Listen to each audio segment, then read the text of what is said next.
The Gateway of the Monster by William Hope Hodgson. In response to Carnackie's usual card of invitation to have dinner and listen to a story, I arrived promptly at 427 Cheyenne Walk to find the three others who were always invited to these happy little times there before me. 5 minutes later, Carnackie, Arkwright, Jessup, Taylor, and I were all engaged in the pleasant occupation of dining. "You've not been long away this time," I remarked, as I finished my soup, forgetting momentarily Carnackie's dislike being asked to even skirt the borders of his story until such a time as he was ready. Then he would not stint words. "That is all," he replied with brevity, and I changed the subject, remarking that I had been buying a new gun, to which piece of news he gave an intelligent nod and a smile, which I think showed a genuinely good-humored appreciation of my intentional changing of the conversation. Later, when dinner was finished, Carnackie snugged himself out comfortably down in his big chair along with his pipe, and began to tell his story with very little repetition. As Hodgson was remarking just now, I've only been away a short time, and for a very good reason, too. I've only been away for a short distance. The exact locality, I'm afraid I must not tell you, but it is less than 20 miles from here, though, except for changing a name, that won't spoil the story. And it is a story, too. One of the most extraordinary things I have ever run against. I received a letter a fortnight ago from a man I must call Anderson, asking for an appointment. I arranged a time, and when he came, I found that he wished me to investigate and see whether or not I could clear up a long-standing and, well, too well, authenticated case of what he termed a haunting. He gave me very full particulars, and finally, as the case seemed to present something unique, I decided to take it up. 2 days later, I drove to the house late in the afternoon.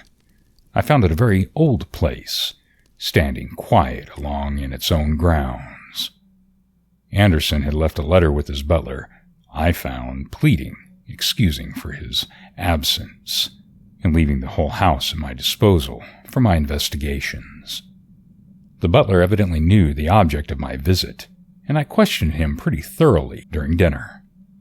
He is an old and privileged servant, and had the history of the Grey Room exact in detail. From him I learned more particulars regarding two things that Anderson had mentioned in but a casual manner. The first was that the door of the Grey Room would be heard in the dead of night to open and slam heavily, and this even though the butler knew it was locked, and the key in the bunch in his pantry. The second was that the bedclothes would always be found torn off the bed and hurled in a heap in the corner. But it was the door slamming that chiefly bothered the old butler. Many a time, he told me, he had lain awake and just got to shivering with fright, listening, for sometimes the door would slam, time after time, thud, thud, thud, so that sleep was impossible. From Anderson, I knew already that the room had a history of extending back over 150 years. 3 people had been strangled in it, an ancestor of his and his wife and child. This is authentic, as I had taken very great pains to discover. So that you can imagine, it was with a feeling I had a striking case to investigate that I went upstairs after dinner to have a look at the Grey Room.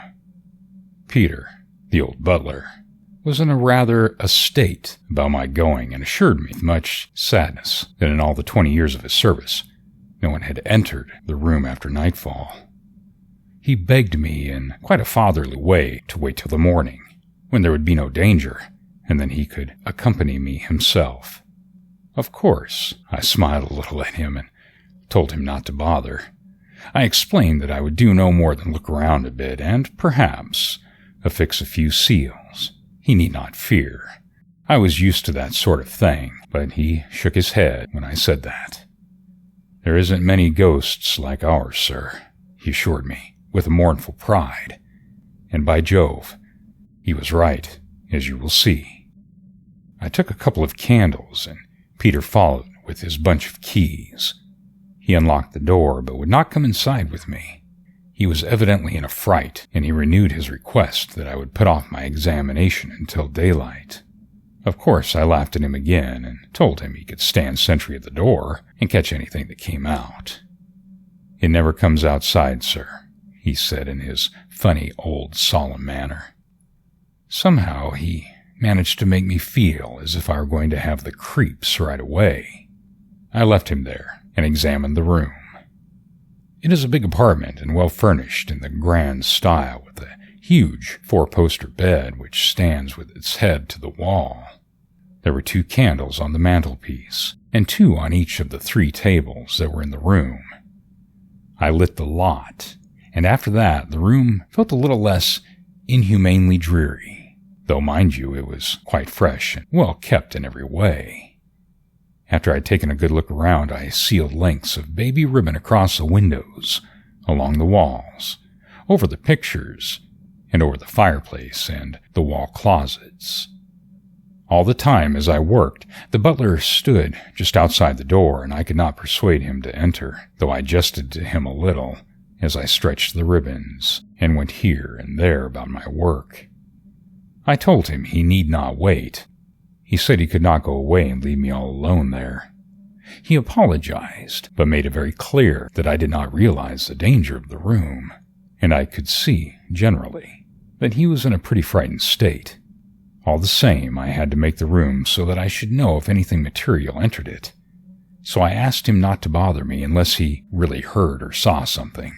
He was beginning to get on my nerves, and the feel of the room was bad enough without making it any nastier. For a time further I worked, stretching ribbons across the floor and sealing them so that the merest touch would have broken them were anyone to venture into the room in the dark with the intention of playing the fool. All this had taken me far longer than I had anticipated, and suddenly I heard a clock strike 11. I walked across to the settee and picked it up. I was in the act of getting into it when the old butler's voice, he had not said a word for the last hour, came sharp and frightened. "Come out, sir, quick, there's something going to happen." By Jove, but I jumped, and then in the same moment one of the candles on the table to the left went out.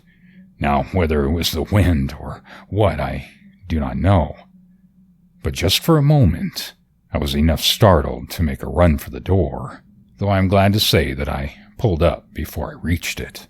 I simply could not bunk out, so I just turned right around, picked up the 2 candles off the mantelpiece, and walked across to the table near the bed. Well, I saw nothing. I blew out the candle that was still lit. Then I went to those 2 on the tables and blew them out. Then outside of the door, the old man called again. "All right, Peter," I said, and by Jove, my voice was not as steady as I should have liked. I made for the door, and had a bit of a work not to start running. I took some thundering long strides, as you can imagine. Near the door, I had a sudden feeling that there was a cold wind in the room. It was almost as if the window had been suddenly left open. I got to the door, and the old butler gave a step back in a sort of instinctive way. "Collar the candles, Peter," I said pretty sharply, and he shoved them into his hands. I turned and caught the handle and slammed the door shut with a crash. Somehow, do you know, as I did, I thought I felt something pull back on it, but it need only been a fancy. I turned the key in the lock, and then again, double-locking the door. I felt easier then, and set to and sealed the door. In addition, I put my card over the keyhole and sealed it there, after which I pocketed the key and went downstairs with Peter, who was nervous and silent, leading the way. Poor old beggar. It had not struck me until that moment that he had been enduring a considerable strain during the last 2 or 3 hours. About midnight I went to my bed. My room lay at the end of the corridor upon which opens the door of the gray room. I counted the doors between it and mine and found that 5 rooms lay between, and I'm sure you can understand that I was not sorry. Then, just as I was beginning to undress, an idea came to me, and I took my candle and sealing wax and sealed the doors of all 5 rooms. If any door slammed in the night, I should know just which one. I returned to my room, locked the door, and went to bed. I was awakened suddenly from a deep sleep by a loud crash somewhere out in the passage. I sat up in bed and listened, but heard nothing. Then I lit my candle. I was in the very act of lighting it when there came the bang of a door being violently slammed along the corridor. I jumped out of bed and got my revolver. I unlocked the door and went out into the passage, holding my candle high and keeping the pistol ready. And a queer thing happened. I could not go a step toward the gray room. I'm really not a cowardly chap. I've gone into many cases connected with ghostly things to be accused of that, but I'll tell you, I really stumbled it. Simply stumbled it. Just like any blessed kid. There was something precious unholy in the air that night. I ran back into my bedroom and shut and locked the door. Then I sat on the bed all night and listened to the dismal thudding of a door up in the corridor. The sound seemed to echo through the whole house. Daylight came at last, and I washed and dressed. The door had not slammed for about an hour, and I was getting back my nerve again. I felt ashamed of myself, though in some ways it was silly. For when you're meddling with that sort of thing, your nerve is bound to go sometimes, and you just have to sit quiet and call yourself a coward until daylight. Sometimes it is more than just cowardice, I fancy. I believe at times it is something warning you and fighting for you, but all the same, I always feel mean and miserable after a time like that. When the day came properly, I opened my door, and keeping my revolver handy, went quietly along the passage. I had to pass the head of the stairs along the way, and who should I see coming up but the old butler, carrying a cup of coffee. He had merely tucked in his nightshirt into his trousers, and he had on an old pair of carpet slippers. "Hello, Peter," I said, feeling suddenly cheerful, for I was glad as a lost child to have a live human being so close to me. "Where are you off to with the refreshments?" The old man gave me a start and slopped some of the coffee. He stared at me, and I could see that he looked white and done up. He came up the stairs and held out the little tray to me. "I'm very thankful indeed, sir, to see you safe and well," he said. "I feared one time you might risk going into the gray room, sir. I've lain awake all night, and the sound of the door, and when it came light, I thought I'd make you a cup of coffee. I knew you would want to look at the seals, and somehow it seems safer if there's two, sir." "Peter," I said, "you're a brick. This is very thoughtful of you," and I drank the coffee. "Come along," I told him, and handed him back the tray. "I'm going to have a look at what the brutes have been up to. I simply hadn't had the pluck to do it in the night." "I'm very thankful, sir," he replied. "Flesh and blood can do nothing, sir, against devils, and that's what is in the gray room after dark."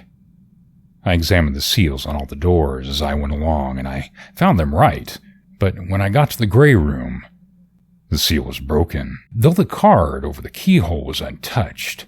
I ripped it off and unlocked the door and went in rather cautiously, as you could imagine. But the whole room was empty of anything to frighten one, and there was heaps of light. I examined all my seals, and not a single one was disturbed. The old butler had followed me in, and suddenly he called out, "The bedclothes, sir." I ran up to the bed and looked over, and surely, there they were, lying in the corner to the left of the bed. By Jove, you can imagine how queer I felt. Something had been in the room. I stared for a while from the bed to the clothes on the floor. I had a feeling that I did not want to touch either. Old Peter, though, did not seem to be affected that way. He went over to the bed coverings and was going to pick them up, as doubtless as he had done every day these 20 years back, but I stopped him. I wanted nothing touched until I had finished my examination.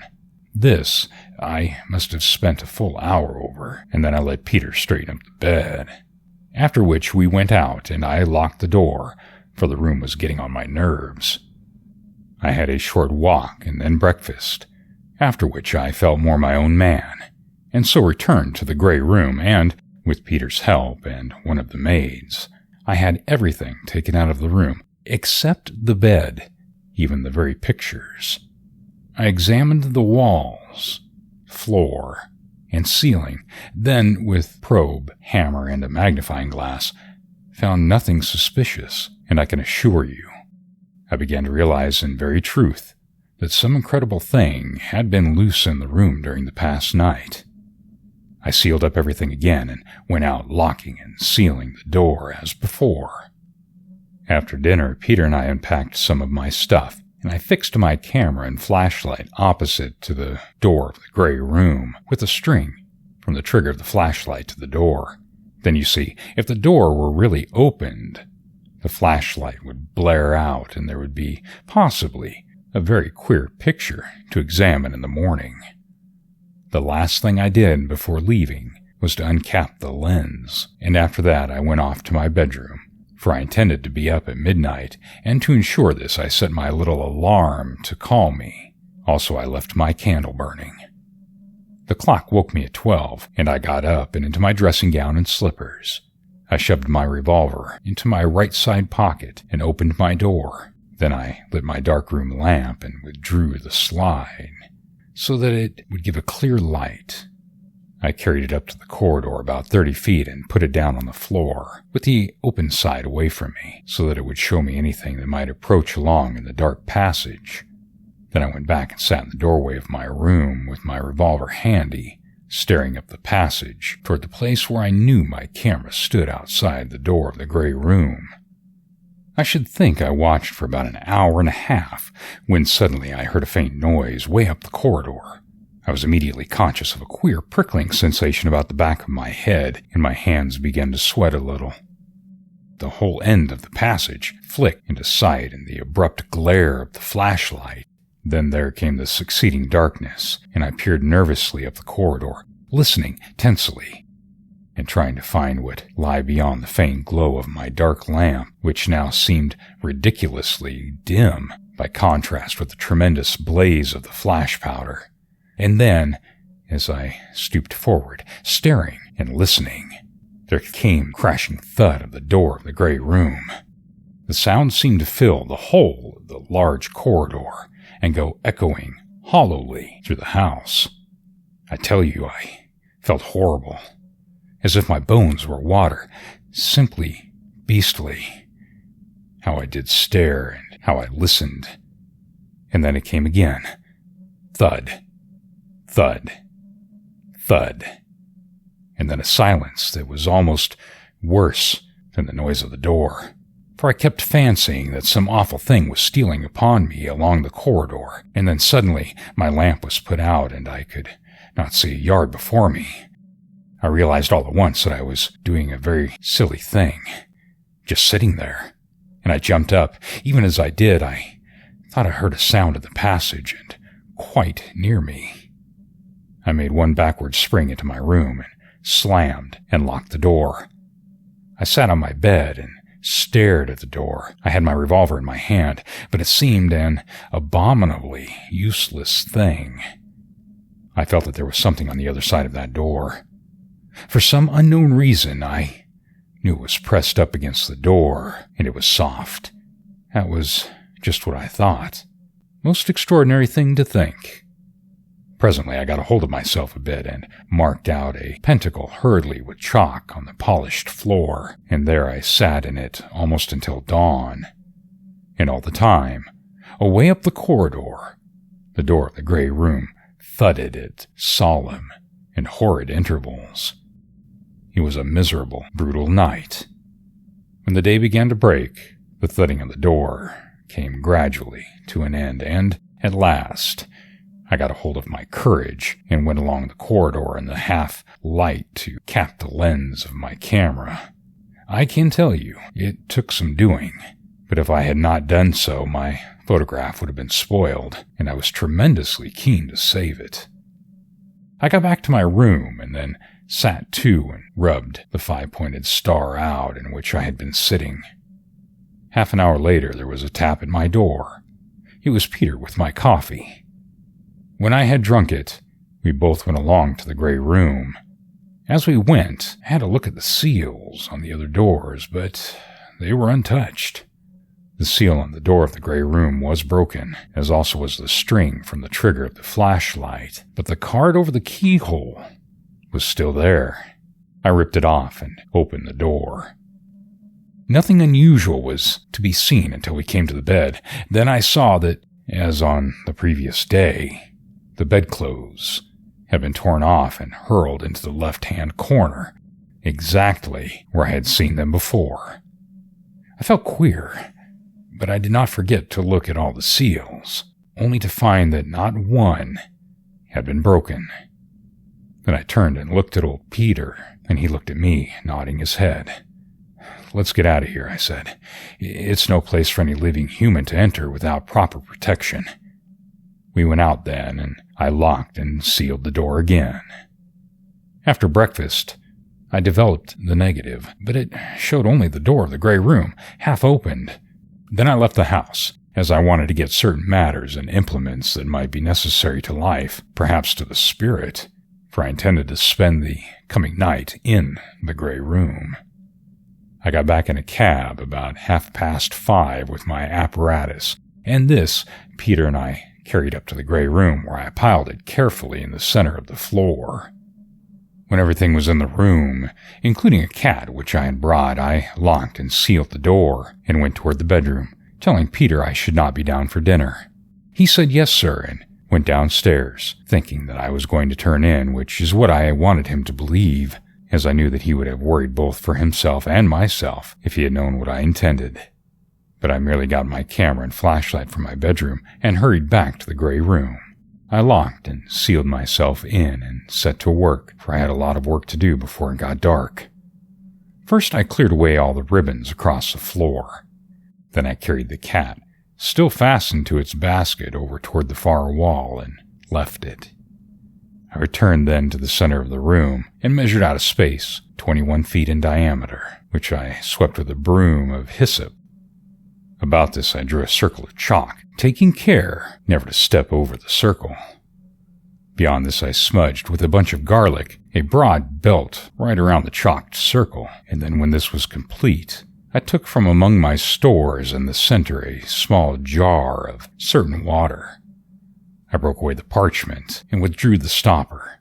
Then dipping my left forefinger into the jar, I went around the circle again, marking up the floor, just within the line of chalk, the second sign of the Sama ritual, and joining each sign most carefully with the left-hand crescent. I can tell you I felt easier when this was done and the water circle was complete. Then I packed up some more of the stuff that I'd brought and placed a lighted candle in the valley of each crescent.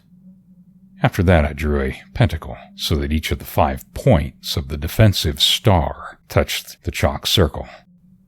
In the 5 points of the star, I placed 5 portions of bread, each wrapped in linen, and in 5 veils, 5 open jars of water I had used to make the water circle with.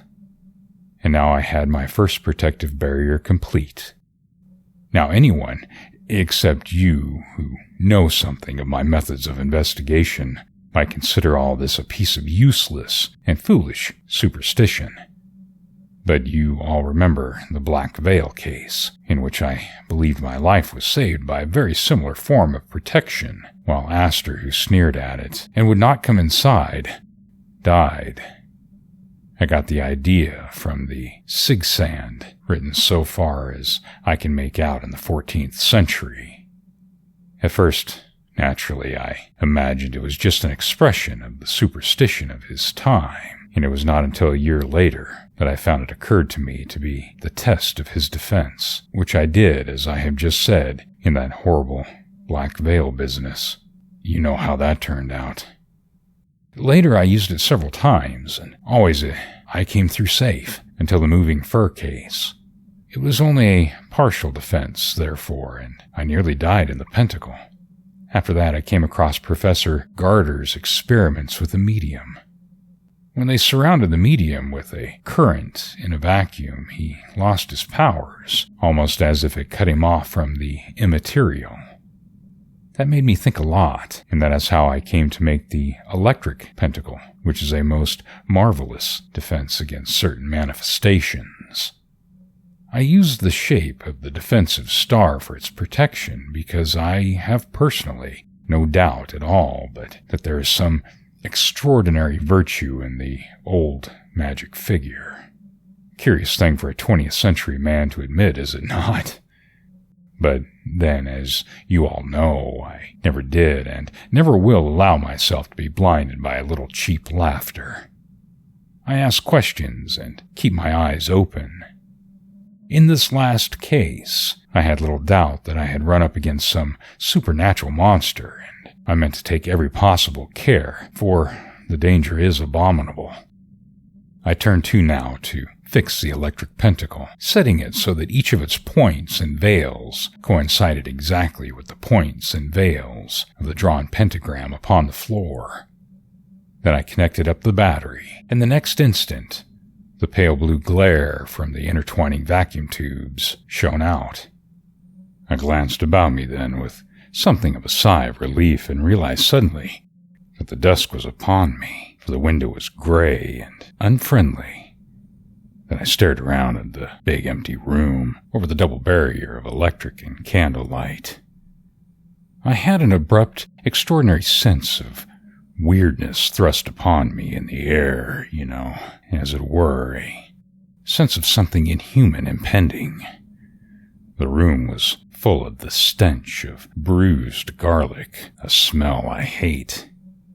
I turned now to the camera and saw that it and the flashlight were in order. Then I tested my revolver carefully, though I had little thought that it would be needed. Yet to what extent materialization of an abnormal creature is possible, given favorable conditions, no one can say, and I had no idea what horrible thing I was going to see or feel the presence of. I might, in the end, have to fight with a materialized monster I did not know, and could only be prepared. You see, I never forgot that 3 other people had been strangled in the bed close to me, and the fierce slamming of the door I had heard myself. I had no doubt that I was investigating a dangerous and ugly case. By this time the night had come, though the room was very light with the burning candles, and I found myself glancing behind me constantly and then all around the room. It was nervy work, waiting for that thing to come. Then suddenly I was aware of a little cold wind sweeping over me, coming from behind. I gave one great nerved thrill, and a prickly feeling went all over the back of my head. Then I turned myself around with a sort of a stiff jerk and stared straight against that queer wind.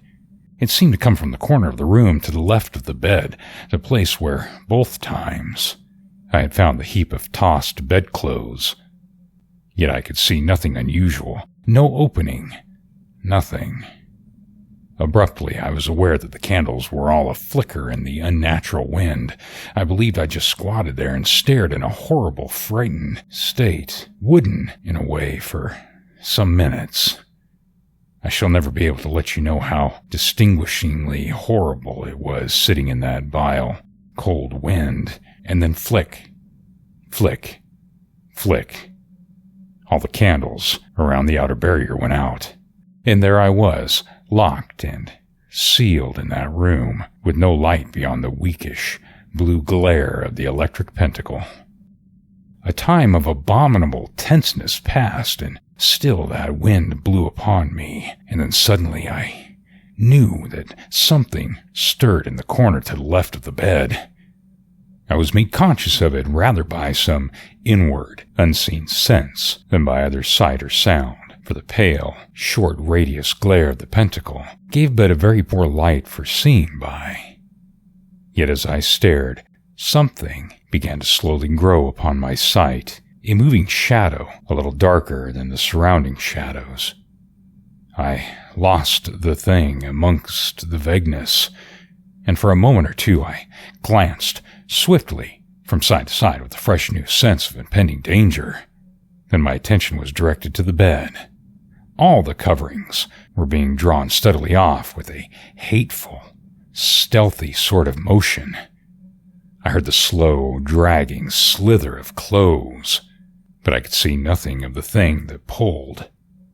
I was aware in a funny, subconscious, introspective fashion that the creep had come upon me, yet that I was cooler mentally than I had been for some minutes, sufficiently so to feel that my hands were sweating coldly and to shift my revolver half-consciously while I rubbed my right hand dry upon my knee, though never for an instant taking my gaze or attention from those moving clothes. The faint noises from the bed ceased at once, and there was a most intense silence, with only the sound of the blood beating in my head. Yet immediately afterward I heard again the slurring of the bedclothes being dragged off the bed. In the midst of my nervous tension, I remembered the camera and reached around for it, but without looking away from the bed. And then, all in a moment, the whole of the bed coverings were torn off with extraordinary violence, and I heard the flump they made as they were hurled into the corner. There was a time of absolute quietness, and for perhaps a couple of minutes, and you can imagine how horrible I felt. The bedclothes had been thrown with such savageness, and then again the brutal unnaturalness of the thing that had just been done before me. Abruptly, over by the door, I heard a faint noise, a sort of crickling sound, and then a pitter or two upon the floor. A great nervous thrill swept over me, seeming to run up my spine and over the back of my head, for the seal that secured the door had just been broken. Something was there. I could not see the door, at least, to say it was impossible. To say how much I actually saw and how much my imagination supplied, I made it out only as a continuation of the gray walls, and then it seemed to me that something dark and indistinct moved away and wavered there among the shadows. Abruptly, I was aware that the door was opening, and with an effort I reached out again for my camera, but before I could aim it, the door was slammed with a terrific crash that filled the whole room with a sort of hollow thunder. I jumped like a frightened child. There seemed to be such a power behind the noise, as though a vast, wanton force were out. Can you understand? The door was not touched again, but directly afterwards I heard the basket in which the cat lay creak. I tell you, I fairly pringled all along my neck. I knew that I was going to learn definitively whether whatever was abroad was dangerous to life. From the cat there arose suddenly a hideous caterwaul that ceased abruptly, and then, too late, I snapped off the flashlight. In the great glare, I saw that the basket had been overturned and the lid was wrenched open with the cat lying half in and half out upon the floor. I saw nothing else, but I was full of the knowledge that I was in the presence of some being or thing that had power to destroy. During the next 2 or 3 minutes, there was an odd, noticeable quietness in the room, and you much remember I was half blind for the time because of the flashlight, so that the whole place seemed to be pitchy dark just beyond the shine of the pentacle. I tell you, it was most horrible. I just knelt there in the star and whirled around trying to see whether anything was coming at me. My power of sight came gradually, and I got a little hold of myself, and abruptly I saw the thing I was looking for close to the water circle. It was big and indistinct, and wavered curiously as though the shadow of a vast spider hung suspended in the air just beyond the barrier. It passed swiftly around the circle and seemed to probe ever toward me, but only to draw back with an extraordinary jerky movement, as a living person, as if they had touched the hot bar of a grate. Round it moved, and around I turned. Then just opposite to one of the veils in the pentacles, it seemed to pause, as though preliminary to a tremendous effort. It retired almost beyond the glow of the vacuum light, and then came straight towards me, appearing to gather form and solidity as it came. There seemed a vast, maligned determination behind the movement that must succeed. I was on my knees and I jerked back, falling to my left hand and hip in a wild endeavor to get back from the advancing thing. With my right hand, I was grabbing madly for my revolver, which I had let slip. The brutal thing came with one great sweep straight over the garlic and the water circle, almost to the veil of the pentacle. I believe I yelled. Then, just as suddenly as it had swept over, it seemed to be hurled back by some mighty, invisible force. It must have been some moments before I realized that I was safe, and then I got myself together in the middle of the pentacles, feeling horribly gone and shaken, and glancing around and around the barrier, but the thing had vanished. Yet I had learnt something, for I knew now that the gray room was haunted by a monstrous hand. Suddenly, as I crouched there, I saw what had so nearly given the monster an opening through the barrier. In my movements within the pentacle, I must have touched one of the jars of water, for where the thing had made its attack, the jar that guarded the deep of the veil had been moved to one side, and this had left one of the 5 doorways unguarded. I put it back quickly and felt almost safe again, for I'd found the cause, and the defense was still good, and I began to hope again that I should see the morning come in. When I saw that thing so nearly succeed, I had an awful, weak, overwhelming feeling that the barriers could never bring me safe through the night against such a force. Can you understand that? For a long time, I could not see the hand, but presently I thought I saw once or twice an odd wavering over somewhere in the shadows near the door. A little later, as though in a sudden fit of malignant rage, the dead body of the cat was picked up and beaten with dull, sickening blows against the solid floor. And, that made me feel rather queer. A minute afterward, the door was opened and slammed twice with tremendous force. The next instant, the thing made one swift, vicious dart at me from out of the shadows. Instinctively, I started sideways from it, and so plucked my hand from upon the electric pentacle where, for a wickedly careless moment, I had placed it. The monster was hurled off from the neighborhood of the pentacles, though, owing to my inconceivable foolishness, it had been enabled for a second time to pass the outer barriers. I can tell you I shook for a time with sheer fright. I moved right into the center of the pentacles again and knelt there, making myself as small and compact as possible. As I knelt, there came to me presently a vague wonder at the 2 accidents which had so nearly allowed the brute to get in at me. Was I being influenced to unconscious, voluntary actions that endangered me? The thought took a hold of me, and I watched my every movement. Abruptly, I stretched a tired leg and knocked over one of the jars of water. Some was spilled, but because of my suspicious watchfulness, I had it upright and back within the veil, while yet some of the water remained. Even as I did so, the vast, black, half-materialized hand beat up at me out of the shadows and seemed to leap almost at my face. So nearly did it approach, but for the 3rd time it was thrown back by some altogether enormous, overmastering force.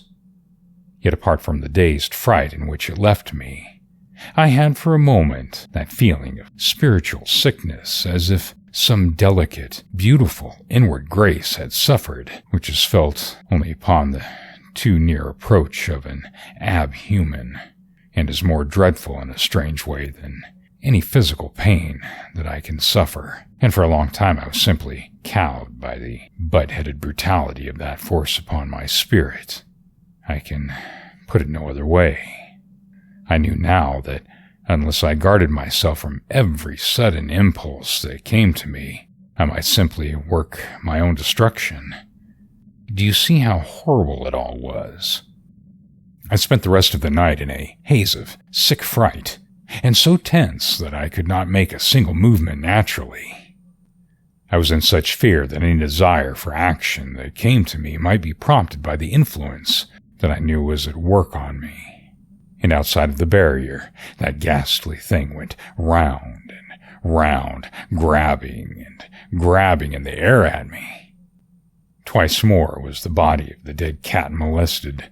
The second time I heard every bone in its body crunch and crack, and all the time the horrible wind was blowing upon me from the corner of the room to the left of the bed. Then, just as the first touch of dawn came into the sky, the unnatural wind ceased in a single moment, and I could see no sign of the hand. The dawn came slowly, and presently the wan light filled all the room and made the pale glare of the electric pentacle look more unearthly. Yet it was not until the day had fully come that I made any attempt to leave the barrier, for I did not know but that there was some method abroad in the sudden stopping of the wind to entice me from the pentacles. At last, when the dawn was strong and bright, I took one last look around and ran for the door. I got it unlocked in a nervous and clumsy fashion, then locked it hurriedly and went to my bedroom, where I lay down on the bed and tried to steady my nerves. Peter came presently with the coffee, and when I had drunk it, I told him I meant to have a sleep, as I had been up all night. He took the tray and went out quietly, and after I locked my door, I turned in properly and, at last, got to sleep. I woke about midday, and after some lunch, went up to the gray room. I switched off the current from the pentacle, which I had left on in my hurry. Also, I removed the body of the cat. You can understand I did not want anyone to see the poor brute. After that, I made a very careful search of the corner where the bedclothes had been thrown. I made several holes, and probed, and found nothing. Then it occurred to me to try with my instrument under the skirting. I did so, and heard my wire ring on metal. I turned the hook end that way and fished for the thing. At the second go I got it. It was a small object, and I took it to the window. I found it to be a curious ring made of some graying material. The curious thing about it was that it was made in the form of a pentagon. That is, in the same shape as the inside of the magic pentacle, but without the mounts, which formed the points of the defensive star. It was free from all chasing or engraving. You will understand that I was excited when I tell you that I felt sure I held in my hand the famous luck ring of the Anderson family, which indeed was all of the things the one most intimately connected with the history of the haunting. This ring was handed on from father to son through generations, and always in obedience to some ancient family tradition. Each son had promised to never wear the ring. The ring, I may say, was brought home by one of the Crusaders under very peculiar circumstances, but the story is too long to go into here. It appears that young Sir Holbert, an ancestor of Anderson's, made a bet in drink. He would wear the ring that night. He did so, and in the morning his wife and child were found strangled in the bed, in the very room in which I stood. Many people, it would seem, thought young Sir Holbert was guilty of having done the thing in a drunken anger, and he, in an attempt to prove his innocence, slept a second night in the room. He was also strangled. Since then, as you may imagine, no one has ever spent a night in the gray room until I did so.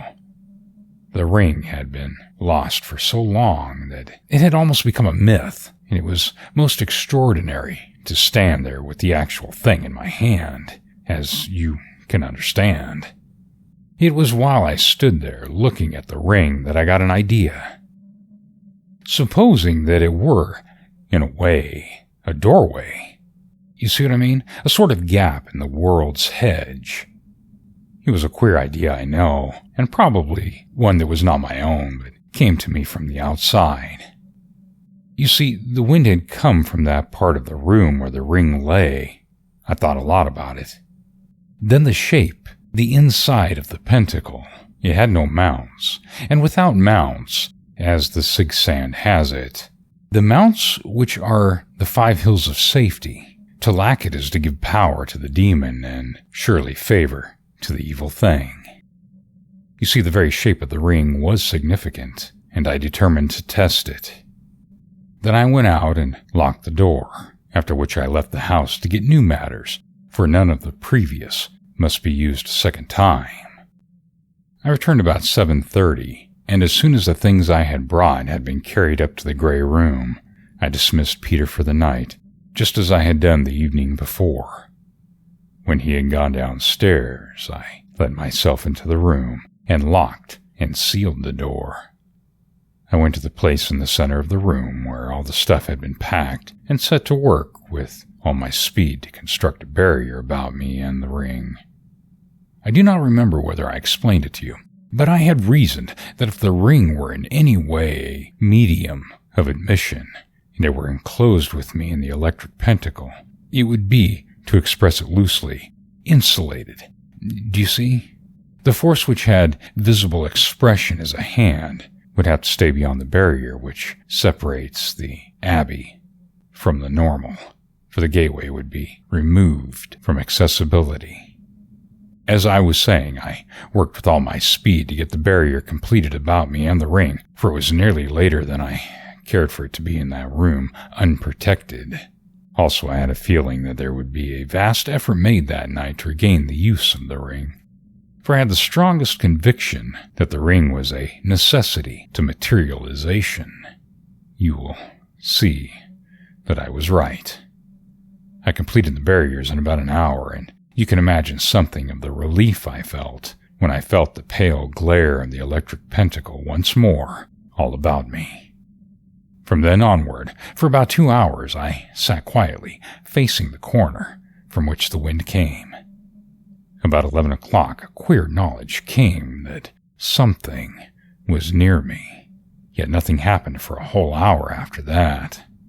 Then suddenly I felt a cold, queer wind begin to blow upon me. To my astonishment, it seemed now to come from behind me, and I whipped around with a hideous quake of fear. The wind met me in the face. It was blowing up from the floor close to me. I stared down in a sickening maze of new frights. What on earth had I done now? The ring was there, close beside me, where I had put it. Suddenly, as I stared, bewildered, I was aware that there was something queer about that ring. The funny shadowy movements and convulsions. I looked at them stupidly, and then abruptly I knew that the wind was blowing up from the ring. A queer and distinct smoke became visible to me, seeming to pour upward through the ring and mix with the moving shadows. Suddenly I realized that I was in more than mortal danger, for the convoluting shadows about the ring were taking shape, and the death hand was forming within the pentacle. My goodness, do you realize it? I had brought the gateway into the pentacle, and the brute was coming through, pouring into the material world as gas might pour from the mouth of a pipe. I should think that I knelt for a moment in a sort of stunned fright. Then with a mad, awkward movement, I snatched the ring, intending to hurl it out of the pentacle, yet it eluded me, as though some invisible living thing jerked it hither and thither. At last I gripped it, yet in that instant it was torn from my grasp with incredible and brutal force. A great black shadow covered it and rose it into the air and came at me. I saw that it was the hand, vast and nearly perfect in form. I gave one crazy yell and jumped over the pentacles and the ring of burning candles and ran desperately for the door. I fumbled idiotically and ineffectually with the key, and all the time I stared with a fear that was like insanity toward the barriers. The hand was plunging toward me, yet even as it had been unable to pass into the pentacle when the ring was without, so now the ring was within. It had no power to pass out. The monster was chained, and surely, as any beast would be, were chains riveted upon it. Even then I got a flash of my knowledge, but I was too utterly shaken with fright to reason, and the instant I managed to get the key turned, I sprang into the passage and slammed the door with a crash. I locked it and got to my room somehow, for I was trembling so that I could hardly stand, as you can imagine. I locked myself in and managed to get the candle lit. Then I lay down on my bed and kept quiet for an hour or two, and so I got steadied. I got a little sleep later, but woke when Peter brought my coffee. When I had drunk it, I felt altogether better and took the old man along with me while I had a look at the gray room. I opened the door and peeped in. The candles were still burning, waning against the daylight, and behind them was the pale, glowing star of the electric pentacle. And there, in the middle, was the ring, the gateway, the monster, lying demure and ordinary. Nothing in the room was touched, and I knew that the brute had never managed to cross the pentacles. Then I went out and locked the door. After a sleep of some hours, I left the house. I returned in the afternoon in a cab. I had with me an oxyhydrogen jet and 2 cylinders containing the gases. I carried the things into the gray room, and there, in the center of the electric pentacle, I erected the little furnace. 5 minutes later, the luck ring, once the luck, but now the bane of the Anderson family, was no more than a little solid splash of hot metal. Carnacki felt in his pocket and pulled out something wrapped in a tissue paper. He passed it to me, and I opened it and found a small circle of grayish metal, something like lead, only harder and rather brighter. "Well," I asked at length after examining it and handing it around to the others, "did that stop the haunting?" Carnacki nodded. "Yes," he said, "I slept 3 nights in the gray room before I left. Old Peter nearly fainted when he knew that I had meant to, but by the 3rd night he seemed to realize that the house was safe and ordinary. And I believe in his heart he hardly approved." Carnacki stood up and began to shake hands. "Out you go," he said genially. And presently we went off, pondering, to our own various homes. The end.